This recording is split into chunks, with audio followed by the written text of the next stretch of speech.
Hello guys and welcome to How to Guide. In this tutorial, we're gonna look at how to search for a comment in Reddit. Let's begin. If you have not logged in to your Reddit account, log in. Once you are logged in, you will be greeted by the home page like this. Now, I want to search for a comment within this subreddit.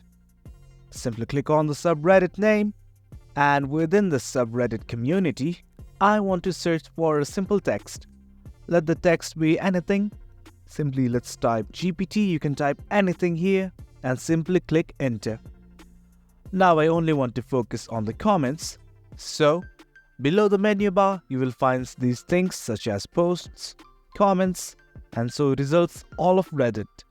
For now, I only want to focus on the comments, so simply click on it. And guys, this is how you search for a comment within Reddit. Thanks for tuning in. We appreciate your time. If you enjoyed this video, make sure to subscribe, hit the bell icon for notifications, and stay tuned for more exciting content coming your way. Your support fuels us. Until next time.